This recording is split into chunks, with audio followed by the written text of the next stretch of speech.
speaking with me, Tarun Nangia. In the times of Corona, patients have been caught between a rock and a hard place, that is between the hospitals and insurance companies. Because many a times, insurance companies are not ending up paying what they should be paying to the hospitals, and a lot of patients end up having to make cash payments out of their own pockets despite having cashless insurance. Of course, a lot of people have also approached the courts, and the insurance regulator, in my view, is also being approached on this issue. But till then, a lot of people would have faced a lot of hardship, because in the end, we must remember, in India, a lot of people cannot cough up lakhs in cash if asked immediately. It's very difficult, especially when these times when everything is shut down. So how are patients suffering on the one hand? There is also the issue of inflated bills that's troubling quite a few people. And how should the insurance industry address this problem? Because in it lies the trust that we have in the insurance industry. When a country which is one of the most underinsured countries in the world is trying to get more and more people to get insurance, the trust in the insurer must not be eroded. That is very important. To discuss this important issue, I have with me Advocate Aman Hingorani. He joins us today. I have Advocate Gagan Kumar with me. I have Advocate Amir Singh Pasrich with me in the show today. I have Wing Commander Ajit Kakkar. He's an advocate with us today. I've got Advocate M.N. Sharma joining me today on the show. Thank you, all of you, for making time at a short notice on Legally Speaking today. May I request Advocate Amir Singh Pasrich to start the discussion with an opening explainer on the subject and how patients are suffering. Well, thank you, Tarun. You said it actually before me on the underinsurance in India. That is one of our biggest failings as a nation, and I think it's been one of the problems faced in this country for the last perhaps since 50 years, and that is because for every operation in the West or in developed countries, you have an extra a layer in between liability and the person who suffers. So automatically that layer comes into force. That layer is insurance, and it also costs. It's part of the cost of living in every country. In India, we have a very funny view of insurance. We consider it under necessary, not so necessary. Can we do without it? Firstly, people don't insure. They have an inbuilt problem. And the second problem is that they are not encouraged to have insurance for basic needs. Now, why is that? Why are they not encouraged? Because of our court system having a huge pendency. So everything is dependent on the insurance company's return on that. Well, I insure myself for my health. Whatever I get, wow, I've done well. If I go to hospital and they pay 50% of my bill, I'm saying, I'm good. My insurer gave 50% of my bill. And in the West, the question might be that if I insured myself for 6 lakhs and my bill is 6 lakhs, why is the insurance company not paying at least those 6 lakhs? Well, they turn around and tell you, have you seen clause 342, which in subclause P and annexure C and schedule G will tell you that you were supposed to not spend more than 1% of, for example, your entire insurance on the hospital room. So you say, but I thought I had covered myself for that also. No, that's an add-on you didn't take. So this is just one example, but there are many. And what you've seen now with this order of the IRDA, which just came out, and these are deriving from a matter that's continuing in the Delhi High Court, is that we're suddenly unraveling the problems of insurance. I've been there myself. I'm sure all the speakers here have been there, including you, where they just don't give you the discharge slip and the discharge summary. They hold it to their chests like that because they're busy waiting for the insurance company to say yes. And then I'm sorry to say, there's a serious problem here also. Doctors first inflate the cost of every surgery. So something that will cost 10 or 11 lakhs, for example, I just took a number, will be put at 16 lakhs. So that an approval comes for 12, and then they say, look, we're within the approval, and then the insurance company will pay 8, and they'll tell you, look, be grateful they paid 8, could you pay the balance 3? So this is one of our systems. And the second problem is a lack of honesty. I'm sorry, but across the board, we are suffering the consequences in India of corruption and dishonesty when it comes to hospitals. What hospitals are doing, and I'm not talking about the best ones or the worst ones, but almost across the board, there is some level of inflation, some level of over-reporting. There's not an inherent sense of honesty, and this is not to take away from the great doctors we have. They're saving fantastic lives. I mean, I know my doctor to talk to me at 4:30 in the morning yesterday because my wife has COVID. This is the kind of commitment they have. Unbelievable people. But that doesn't mean that the whole system is not in place for an overhaul. Sorry, one last thing. I'm sorry to take so long. I'll stop and don't come back to me if you don't want to. But I do want to say this. This is important. We have a system in India by which hospitals are still run as trusts. The same is true of schools. I think it is better and more important for us to be higher and more have a higher level of transparency and allow them to be run in the full commercial way, subject to serious regulation, rather than doing it the other way around. Or let the state run them. Let the state run hospitals that are of that world-class standard. If they can't do it, and the state is not capable of it, then hospitals must be allowed to either make profit subject to conditions. But the way that it's currently, resting, that's a problem. Thank you. Very well. A good set of points shared by you in your opening comment. I'll go to Advocate Gagan Kumar. Mr. Gagan Kumar, your opening comment on this issue of patients getting caught. Thanks, Tarun. First of all, thanks for bringing all of us together and touching upon a very pertinent topic. I sort of disagree with Mr. Pasrich's view. In my personal view, and I'll start from the point that healthcare has been under the directive principle, pursuant to which all the exemptions, tax exemptions, or the concessional land prices at which hospitals, or for that matter, even schools are land is given to them. It is from the taxpayers' money. And therefore, in my personal opinion, I have always been against privatization of these two sectors, education and healthcare.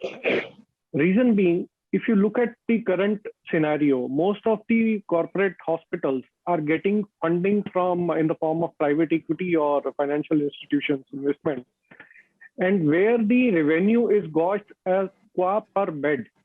So unless one bed is empty or the new patient comes in, normally the hospitals have been developing this tendency to keep the bed occupied because the patient is by and large taken care by the insurance companies, which is resulting into inflated invoices, which insurance companies are not honoring to a certain extent. So in my view, the problem lies in the corporatization of education and healthcare sector per se. Having said that, obviously, the idea had always been that it's a service to humanity.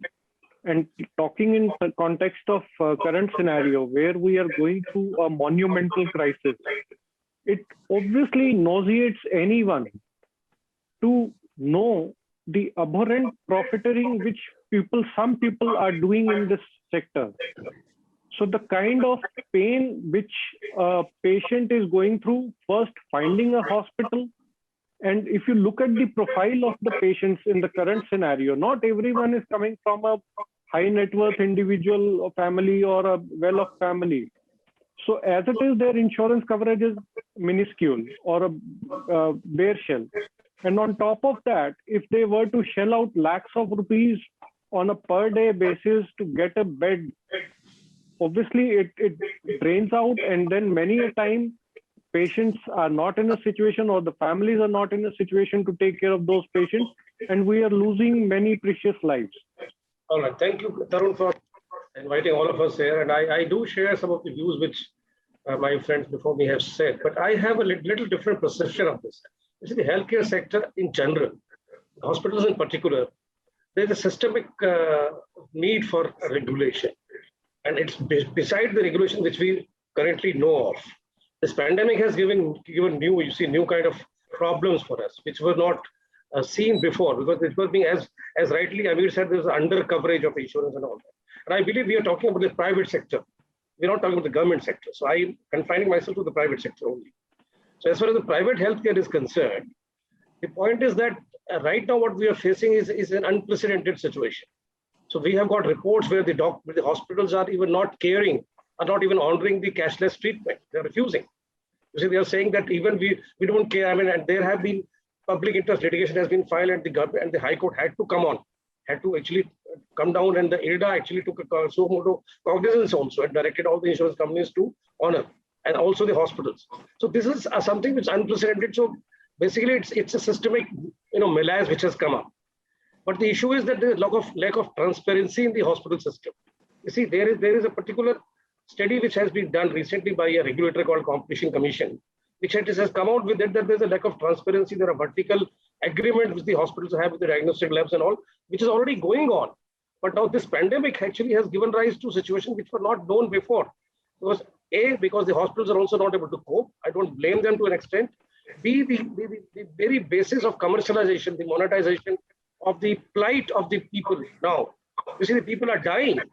And if in this situation you feel that the hospital will keep even there are news about the bodies being kept.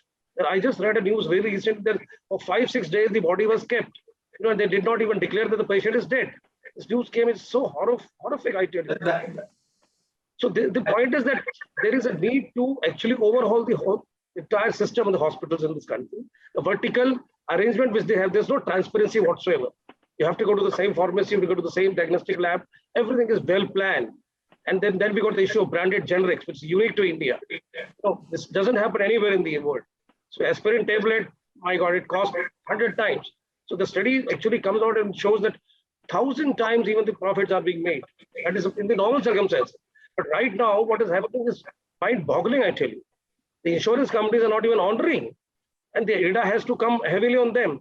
So I just pity because people like me who are covered by the government system maybe don't feel. I'm going to take the peg from your last comment and go to my next panelist, Dr. Aman Hingorani.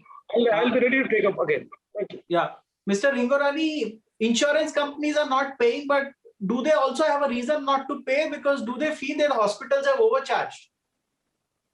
Well, the COVID crisis has led to different kind of issues. If you see the grounds on why insurance companies are not normally paying, for example, that could be, take a situation, somebody has had a mild symptom and that person got hospitalized. The company will say that goes against the rules. Take a situation where somebody's got the symptoms of COVID, they're hospitalized, but the reports come that he doesn't have COVID because it's not caught in the RT-PCR. And it's a COVID insurance policy. Take a situation where an insurance company differs with the kind of treatment given. A person is put in ventilators for an undue period of time. There are other issues why the insurance companies are not paying. COVID unmasks many other medical ailments. A person may not even know he had a medical ailment. And when they filled up the form, they say, we didn't have this ailment. Now they say it's a long outstanding ailment. So is it covered under this insurance policy? Then we have the whole issue of capping. You have the general counsel rates. So under the reasonable and customary charge clause, a insurance company can say this, you might have this kind of bill from the hospital, but we'll do this partial settlement, we'll pay only this much. And then you have exclusions for everything, whether it's biomedical waste, sanitation expenses, they've charged separately. There's standard exclusions in the sense they're not going to pay you for nebulizer kits, steam inhalers, thermometers, and so on and so forth. So there's a dispute between overcharging, capping of rates, general insurance council rates, and so on and so forth, which effectively means that the policyholder is left at a lurch. And there's nothing much you can do about it because what are the remedies? Take a situation, a policyholder is told, even if you're cashless, and that's another side of it. Many hospitals, even if it's cashless, is saying it may be cashless, but you're going to pay cash. So there's no regulation out there. So you mean they refuse to admit unless you pay cash? They say despite, and that's the reason you've had notifications coming out from and press releases from IRDA saying you have to honor your service level agreements. So the point is that suppose there is a situation where the initial introductory comment that the patient are caught in between. What can a patient do if he cannot, if the claim is for about 15 lakhs and the insurance company says I'll pay 5 lakhs or 8 lakhs? Can a common person cough up 7-8 lakhs? And then what is the remedy? For the benefit of the viewers, the remedy is too time consuming for that person to get the money immediately. It's ineffective. It's illusionary, if you want to put it that way, because what do you do in a normal case? You would go to your insurance company, go to the grievance cell. If that turns sorted out, you escalate it to the integrated grievance management system of the IRDA. That doesn't work. Go to the ombudsman, 3 months to give an award. If mediation fails, go to the consumer court, go to the civil court. The person wants money then. So the system is loaded in favor of the hospitals and the insurance companies, you mean to say? The point is that the system does not come to the rescue of a patient who wants money to be able to either get discharged or even take back the dead body. They need the money there and then. They can't wait. And that's the reason why you need to have an overall of the entire system. In several countries, the governments have chipped in to say we'll reimburse insurance company. Let them be more liberal. Let them be more liberal in handling these claims. Point taken. Point taken. I'm go to Wing Commander Ajit Kakkar here. Mr. Kakkar, I want to know from you that what Mr. Pasreech said, that discharge of bodies and even discharge of patients being withheld, insurance companies not settling. What will you advise someone who's in such a lurch? And in your view, where should we put the blame for the mess that we have landed ourselves in? Thank you, Tarun, for having me on this show. First, I will start. The patient having a cashless health card issued by the private insurance company or maybe by the state government or the central government by way of CGHS card or to the veterans by way of ECHS card. All these categories are facing particular problem. 3 problems they are facing. First problem is to get the admission in the hospital. Number 2, to settling the bill from the hospital. Number 3, coming non-approval of the bills from the insurance company. So on the first condition during this COVID period, the government has made very clear that no one should be denied for the hospital admission. Coming to next 2 conditions, the insurance company and the government tie up with the hospital and they put a price cap. So once the price cap is been put, they can't charge more what is already agreed with. The difficulty comes when the agreement doesn't happen on certain treatment. Like in the COVID treatment, there is no specific guidelines now. So when they are charging exorbitant. When they are charging this, the person who is facing difficulty, as Dr. Hindorani has suggested, that I do not have the cash, because those who are having the insurance card with them or maybe the government employees, they do not have that much of cash with them. That is why they buy their policy well in advance. So when they go to the hospital, they find difficulty in paying the cash. Now the difficulty comes, they don't allow the patient to go outside. They don't allow the body to take away. So what happens? Either the person should be influential to make a negotiation with the hospital, or the person has to take a cash from somewhere, pay them first, and then settle their bills outside. Outside means after discharging from the hospital, make a reimbursement bill to the insurance company or approach the consumer court. So that takes time, but immediately the middle class person are not able to handle that much of cash which the hospital is demanding. So in these conditions, we are finding difficulty because there has to be a regulations, especially dealing with this pandemic conditions. I'll go to Advocate Amir Singh Pasreech. Mr. Pasreech, how do we rein in hospitals from overcharging and also the insurance companies from meeting their commitment? Because the consumers, the patients, no matter what strata of society they come from, are being forced to cough up a lot of money. Doesn't matter if you have a lot of money, why will you even pay it even then? It's not, money is money after all. Why should you be forced to part with it something which is completely unwarranted, you know, in where you're being overcharged and then insurance companies are not paying? I don't think you can rein in those hospitals. I think only the government can, frankly. Where we stand right now is there is a charter of patient rights. It was put out by the National Human Rights Commission and it's available online. One of them, the rights, is that you can't detain a patient even for the bill, or if there's a dispute on the bill, nor can you withhold the dead body. Now, these dead body things were... But we agree that this almost never happens. Yeah, absolutely right.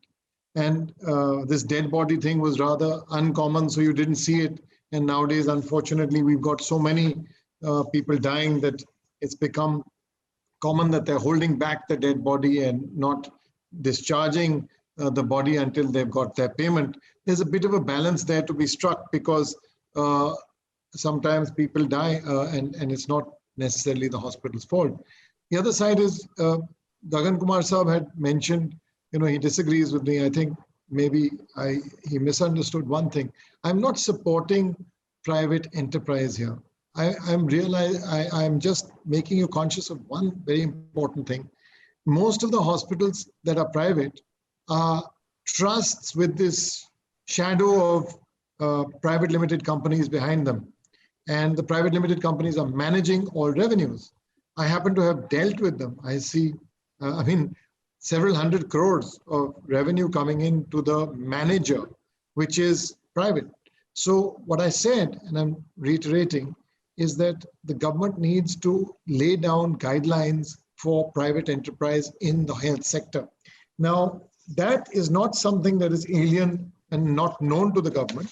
There's a bill that has been pending for a while, and that health bill has come up for discussion in the Supreme Court as recently as August 2020. And there's been no hearing after that. It's called the National Health Bill. And the Supreme Court issued guidelines in which they said they'd have a meeting of all the health secretaries, and they directed them to come up with common health enactments. The states and the union territories may be advised to come up within 2 weeks with a master plan, legislative and executive, taking cue from the already existing public health acts of various states and from the National Health Bill, which remains 2009. Can you imagine? 12 years ago, which focuses on the marginalized sections of society. And Wing Commander Ajit Kakkad put it in such perfect language in a way. If you refer to the fact that the middle class is the worst, if you ask us, you come up and say, somehow will you get out 1 or 2 lakhs or whatever, you'll get it from your bank, you'll manage, you'll be okay. But if you don't have the money, what do? You beg, borrow, or steal, and you get your father, looked after. And sadly, my clerk today, my Vinod, has lost his father. You have to see the anguish because they have spent every penny trying to save that life, this middle class family. And then the life is over. And then they are still saddled with a hospital bill and things like that. How can you cope with that? And why is our state not at least protecting? Don't protect the rich, fine. Don't help out the private sector in the hospital sector, fine. But deal with it in a sense that someone earning up to X amount is able to get healthcare for basic, at least a ward bed in some reasonably decent hospital, because the state infrastructure is, just collapsing. So at least there should be some system where if they paid insurance, they can get that benefit. Point taken. I'll go to Advocate Gagan Kumar. I want to ask you, individuals going to court against insurance companies and hospitals is the answer, or do you feel it's government now which has to come in and decisively act? Tarun, in my view, the way this pandemic is panning out, I think the moment, by the time this would, this trend would start facing south, we'll be facing another tsunami in the form of litigation. And tsunami of litigation, sorry to interrupt you, Jagan Mohan Reddy, who's the Chief Minister of Andhra Pradesh, he made a statement that in case you find hospitals overcharging, shut them down. He said it publicly to the media a few days ago. All of us would have seen it. He gave district magistrates that power, saying overcharging won't be tolerated. And the government has set some caps on charges. Please continue. Yeah, certainly. So you see, the shutting down at this stage may not be an option because as it is, the medical or the healthcare sector is overwhelmed with the number of patients. But certainly, if the matter reaches to the court, and we have seen how Delhi High Court has taken strong objections to the hoarding of be it oxygen or supply of oxygen, it would certainly shake the conscience of the court. And looking at the astonishing greed, the sickening dishonesty, and cowardly betrayal of the trust by the insurance company for that matter, no court would countenance that. Look at the scenario. There is a situation where we are reading that an auto driver is ferrying the passenger who is a patient free of cost. He leaves the patient at the doorstep of the hospital and hospital fleeces him. Whom would you praise more, the hospital owner or the auto driver? So I think if the industry, and there are very handful players actually in the whole industry which is bringing this disrepute to this noble profession, I think if government doesn't intervene at this stage, it would be falling upon the courts to take immediate action. Taking cue from what you said, I'll go to Advocate Aming Sharma. For going 4 kilometers, you're being charged somewhere between 15 to 30,000 rupees, and the government acted on it. For somebody who wanted to go to Rishikesh, the ambulance services quoted 90,000 rupees. That's a distance of 200 kilometers. So we have seen it was problematic to say the least. People have been troubled. Do you think government from the central level should take action on this? Not in the form of bills, but certain directions that could be issued? Well, Tarun, I would say like this, that this is, as I said at the beginning, there's a requirement for the government to act. Litigations won't serve because the litigations are time consuming. And by the time you end up with an award or whatever, it is no use because you have to pay immediately. See, health sector in general, according to me, has been neglected. We have had a national education policy at the last. We keep on having education policies, but do we have a health policy? Amir pointed out to a bill which is pending in 2009. So there is a need to, by the government, to regulate and cap, like they've capped the prices of certain essential medicines because of the drug price control order. There is a need, according to me, for capping the services, whether it is ventilator service, because every hospital has its own free will, whatever they want to charge. As overpricing is definitely a concern. But right now, what is happening is pure greed that's taking over and exploitation of the people's plight. That you may quote the ambulance or whatever it is. I'm not going to that. The point I would make are very concise 2 points. A, there is a need for, now Pradhan Mantri recently started, the Prime Minister started the Pradhan Mantri Jan Arogya Mission, where up to 5 lakhs everybody is insured. But some states have not implemented it. For example, Delhi hasn't implemented it because we got a different government. So there is already a step has been taken to that direction. And we need something like Barack Obama Medicare we had in the US. Something like that is required for a country like India, which is not being done. See, what is happening, only populistic decisions are being taken. I'm not saying they're not good, but are they enough? They're not enough. So these will keep on happening. We need to national health policy, and the parliament should debate on it and come out with a very, very clear-cut regulations on the capping of the prices which are to be charged for each services, not only the medicines. Point well taken. The government indeed has come with Ayushman Bharat. Another day we'll discuss the scheme. We'll go to Dr. Aman. We'll go to Dr. Aman Hingorani here. Mr. Hingorani, if a patient comes to you who has not been able to pay his hospital bill, will he be able to pay the lawyer's fees? Because that's also a point. He can't even get a good lawyer in this country. Somebody who has no money can't hire a good lawyer. I tend to agree with this view that litigation may not be the best recourse. When we're looking at government intervention, I'm not only talking in terms of regulation to stop malpractices. According to me, I mean, it's come on TV channels and many people have written that it's only the rich and the middle class who have now discovered the terrible state of our public health sector. Nobody's invested in building up public hospitals. They're anyway on the verge of collapse even without COVID. So according to me, the government has to take, a central government and the state governments have to take more proactive steps, not only in terms of regulation. It's no good having IRDAs pass at the instance of the High Court, say, well, as far as for cashless insurance, that convey the decision to the hospital on cashless treatment within 1 hour, 60 minutes of the receipt of the authorization respect. It doesn't happen, we know it. On the final, once you get the final bill, how much you're clearing. Those are piecemeal efforts. We need many countries around the world have had economic packages, relief packages for COVID.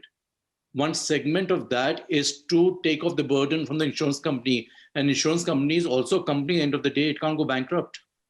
You need to have the government to step in to say, fine, we'll foot the expenses. So malpractices may be at the end of insurance company, malpractices may be the end of hospitals, but it is a common person who's suffering. And so for that reason, apart from regulating malpractices across all stakeholders, it is important for the government. They can't simply leave it to a statutory body like the IRDA, which is constituted under the 1999 Act. The government itself has to step in to say, we'll foot this expenses, we'll have a relief package. Point well taken. I've seen the national policy, and they need to, at least now, they should wake up to start seeing that we must invest more part of our GDP into public health. Point well taken. Last 1 minute comment from Wing Commander Ajit Kakkar on this. The first thing is I agree that with the panelists that the government has to take this step forward, because in our entire history of the independent India, we never had more than 2% of the GDP on the health sector. And why it is so? Because we never had such a difficulties. Now we have found it, we will be refining it. So the government has to take a first step. The second step comes to the making some kind of responsibility to the hospitals and to the private insurance companies. They sell their insurance because they say it is a cashless, but actually it is not cashless. We have to pay much of the money like this. And the agreement which they do it with the hospital is consumer is not aware. Consumer should be aware what agreement has been taken with the hospital. For example, I'll say, when I go to the hospital, they say, okay, your ultrasound is covered, but your CT scan is not covered. So where do I go? Either I have to change the hospital or I have to pay for the CT scan. So likewise, many clauses are being put into the insurance policies. Many clauses have been put, which is not shown to the consumer. Thereby, the consumer is finding a difficulty. So government has to come to the rescue. And secondly, if a person goes to the court, nowadays the court is coming very heavily, like we know it, the oxygen bench, what we call it.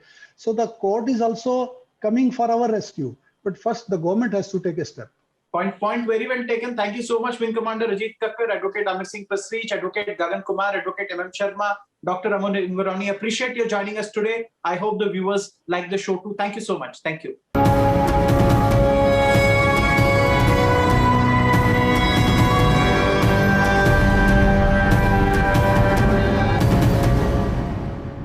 For more such videos, subscribe to the NewsX YouTube channel, hit the bell icon.